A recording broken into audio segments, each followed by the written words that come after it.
Então vamos lá, no vídeo anterior eu expliquei o motivo de usar aí o Snowflake como Data Warehouse, e hoje a gente vai entender um pouquinho mais por trás aí dos conceitos de query, como é que faz para você fazer uma query em cima de uma tabela, como é que faz para filtrar, como é que faz para você agrupar dados.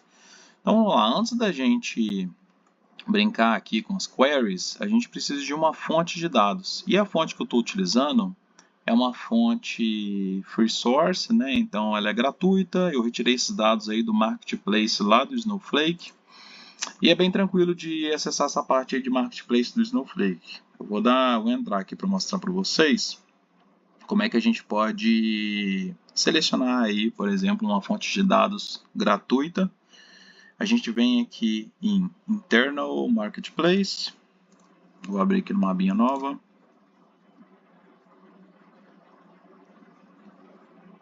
Bom, aqui no Marketplace a gente tem várias fontes de dados, por exemplo, criptomoeda, tempo, previsão de tempo, dados populacionais, dados geográficos. Você tem vários tipos de dados aí, o que é bem bacana, que você pode fazer um cruzamento de dados aqui e criar um próprio dataset aí, e provavelmente se você tiver interesse em linkar aí no BI para você ter dados referentes aí a essa correlação aí que você fez, é bem bacana também. Então, assim, esse aqui é o Marketplace do Snowflake, onde você, como eu disse anteriormente, você pode escolher aí a fonte de seus dados. E para esse exemplo aqui em específico, eu escolhi, deixa eu até abrir aqui, deixa eu ver aqui qual que era a minha fonte de dados. Vou relembrar aqui onde é que eu via isso. Marketplace, perdão, é aqui ó, o botãozinho do Marketplace. My requests, não tem, ok, não tem problema. Vou dar um exemplo aqui para vocês. Se eu coloco o Bitcoin, por exemplo, vou colocar até um filtro aqui que eu quero o Bitcoin, mas que seja gratuito aqui essa fonte de dados. Então, deixa eu ver o que eu posso fazer aqui. Pricing free. Beleza. Então, por exemplo, para Bitcoin como criptomoeda, você tem algumas fontes de dados aqui que são gratuitas. Agora, o que tem dentro dessas fontes de dados aqui, a gente tem que ir vendo uma por uma. Por exemplo, essa Amber Data aqui, vamos ver. Então, Amber Data, como está dizendo aqui, é um provedor líder de informações digitais. Nós entregamos aqui dados compreensíveis, insights aí para rede de blockchain, enfim, tudo relacionado aí à criptomoeda, né? E aí, quando a gente clica nessa fonte de dados que a gente já setou como gratuita no filtro, a gente sabe que ela é gratuita, aqui a gente está vendo até que tem outros 3 subprodutos aqui desse produto principal da Amber Data. Vamos clicar nesse aqui, por exemplo.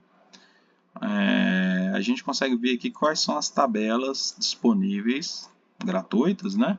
Para a gente utilizar aí como fonte de dados e fazer essa brincadeirinha aí de rodar algumas queries, para a gente entender como é que funciona aí o SQL. Aí o que acontece? Eu já peguei a minha fonte de dados e a gente vai entender um pouquinho melhor o dataset dessa fonte de dados. Então vamos aqui, ó, rodar uma query bem simples, que é essa aqui. Eu vou selecionar todas as tabelas do meu database, que é o Company Dataset, no esquema público, da tabela Free Company Set. Isso aqui eu vou explicar com um pouquinho mais de profundidade mais à frente, mas eu vou rodar essa query aqui só para a gente entender com o que a gente está mexendo, qual é o tipo de dado. Então, se a gente dá uma olhadinha aqui, nessa tabela que eu escolhi como a nossa fonte de informações aí, a gente tem país, por exemplo, Brasil, Estados Unidos, Rússia, Polônia, Ucrânia, enfim.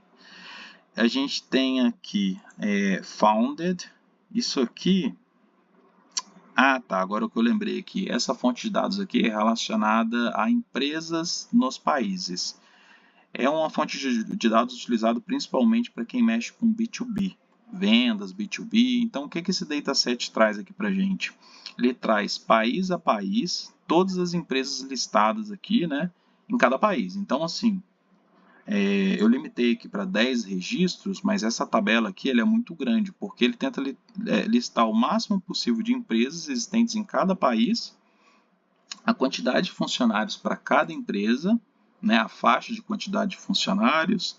Ele mostra também a região que essa empresa está alocada, como se fossem os estados ali daquele país.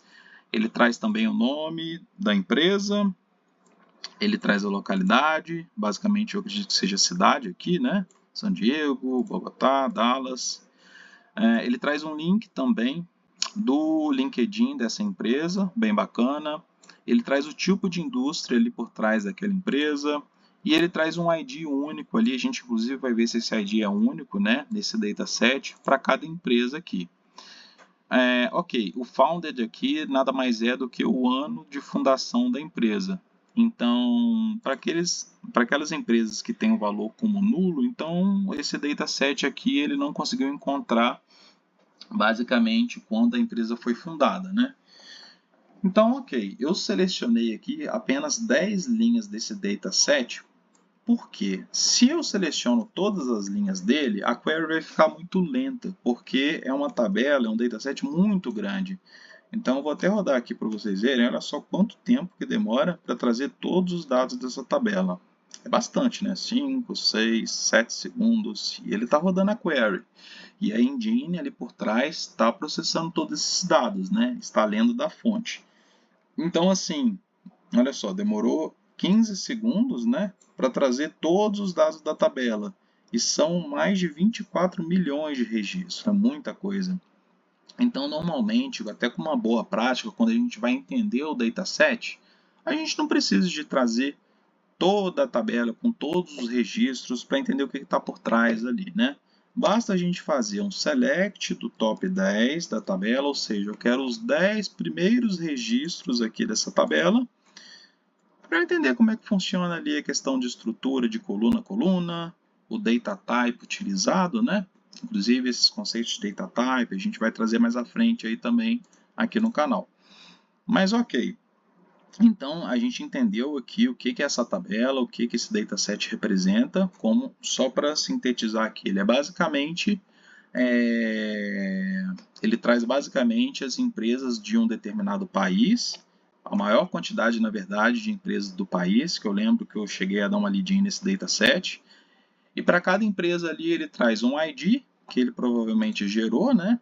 Ele traz qual é o tipo de indústria envolvida, o LinkedIn ali, a URL do LinkedIn dessa empresa, localidade, cidade, o nome da empresa, informações associadas aí a essa empresa. Ok, entendendo o dataset, agora a gente vai começar a avançar aqui em como é que funciona a estruturação de uma query, qual é a ordem de prioridade ali quando você dá o running na query, e a gente vai fazer isso num próximo vídeo. Um abraço!